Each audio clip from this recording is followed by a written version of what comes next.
dans les actes que nous posons, nous nous assurons que nous ne trahissons justement pas les serments de Dieu. Nous savons tous que ce n'est pas de l'aide de l'oration. Aujourd'hui, nous connaissons les limites. Nous connaissons les complices de l'ennemi. Alors, est-ce que dans la symbolique, comment a combattu les enfants? Il ne faut pas oublier qu'il a été commandant. On ne peut pas parler d'un. Il ne faut pas oublier pourquoi il était commandant. Il y a des officiers qui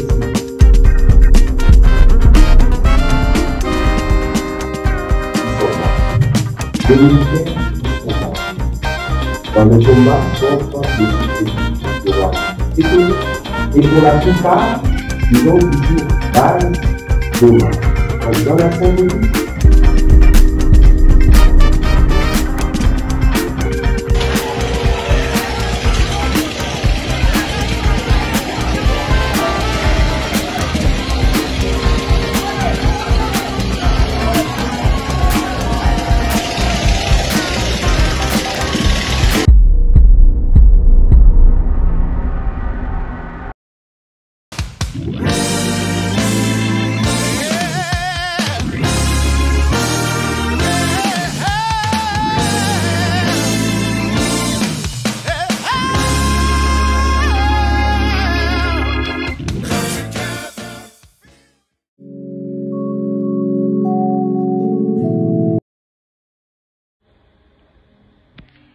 Bienvenue dans notre édition spéciale.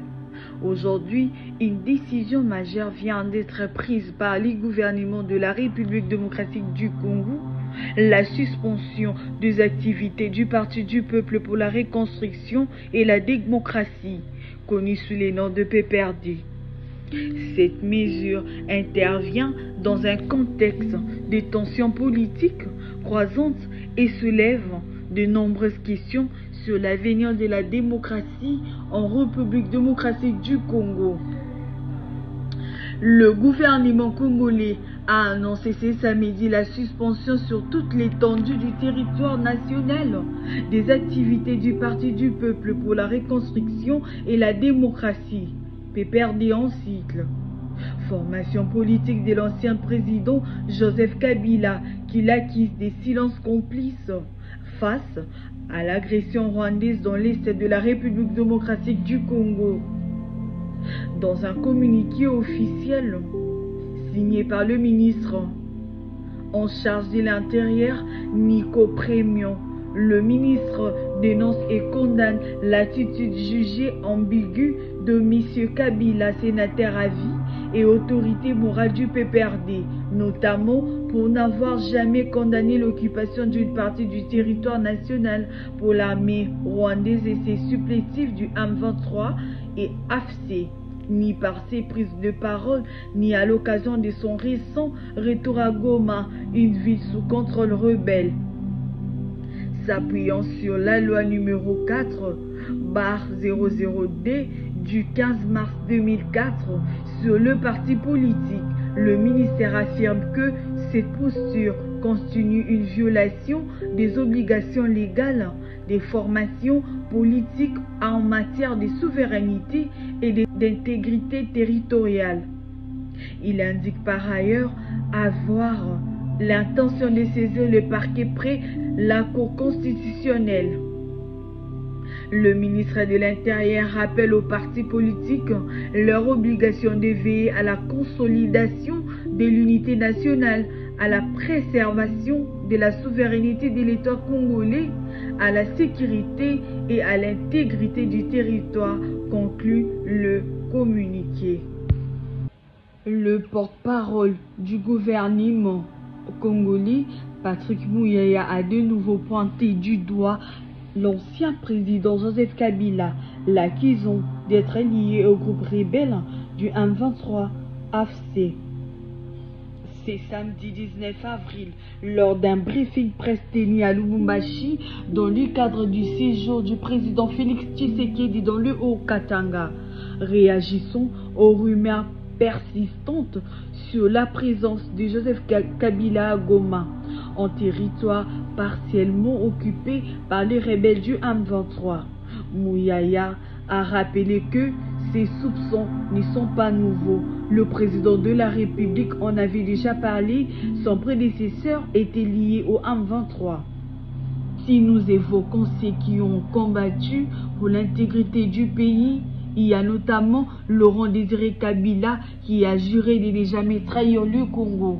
Aujourd'hui, nous connaissons l'ennemi et ses complices, a-t-il évoqué. Dans un ton affirmé, Mouyaya accuse clairement Joseph Kabila d'être complice actif du M23. Un mouvement armé actuellement dirigé politiquement par Corneille Nangaa, ancien président de la Commission électorale nationale indépendante, senior cycle. Le gouvernement congolais soupçonne cette coalition rebelle soutenue par le Rwanda selon Kinshasa d'avoir des relais politiques internes de haut niveau. Ces déclarations renforcent la ligne de fracture déjà visible entre le pouvoir actuel et l'ancien régime, tandis que deux sources officieuses évoquant la présence des Kabila dans la zone de Goma sont partis le père perdé des mots catégoriquement accusant le régime en place de chercher des boucs émissaires dans un contexte de crise sécuritaire prolongée. Au moins 143 personnes sont mortes et des dizaines d'autres sont toujours portées disparues après l'incendie d'une embarcation sur le fleuve Congo dans le nord-ouest de la République démocratique du Congo. L'incendie s'est produit après une explosion provoquant un feu à bord d'une embarcation.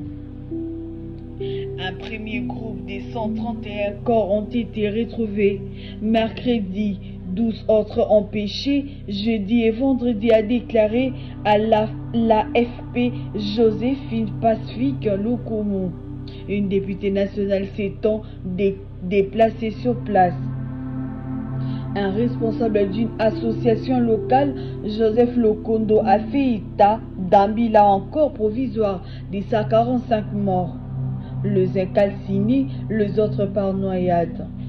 L'incendie sur le bateau en bois motorisé transportant à son bord du carburant s'est déclaré en face de Mbandaka, chef-lieu de la province de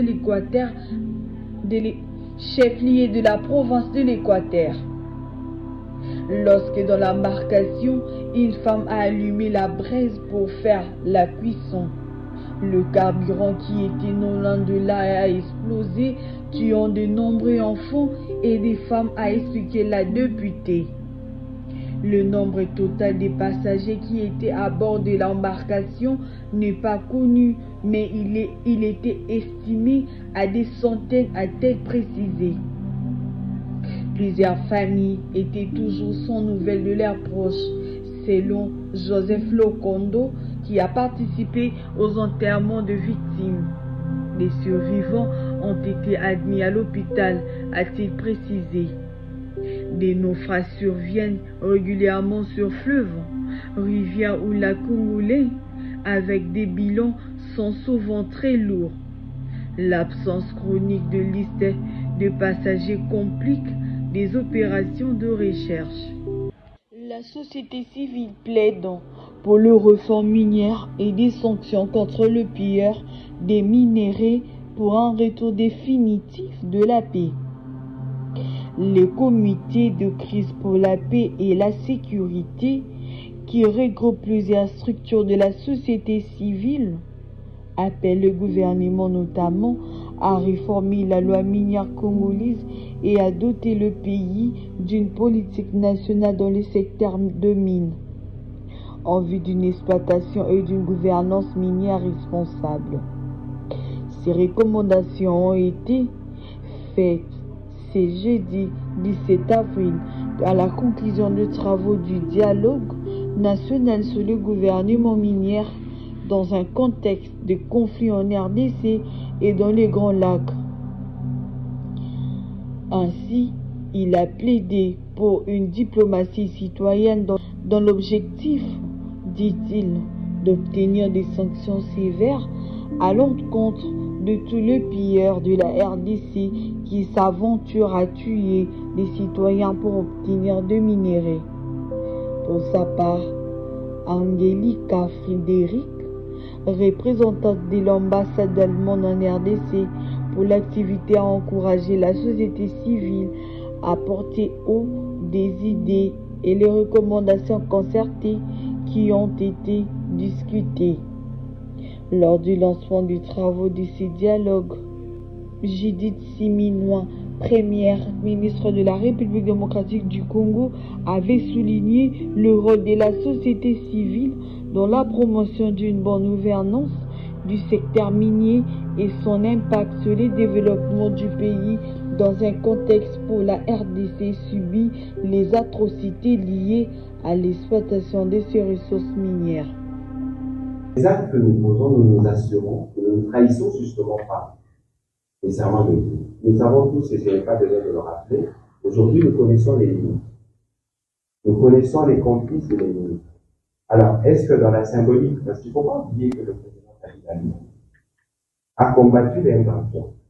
Il ne faut pas oublier qu'il a été commandant suprême de forces armées de la République. Il ne faut pas oublier que quand il était commandant suprême, il y a des officiers supérieurs qui sont morts, des militaires qui sont morts dans le combat contre les supplétifs du Rwanda. C'est connu.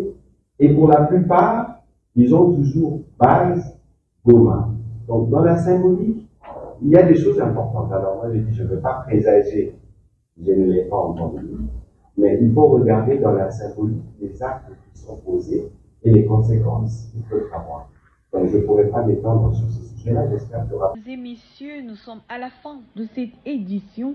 Merci de rester avec nous sur Actu Final TV pour des analyses approfondies et de mise en jour en temps réel. À très bientôt.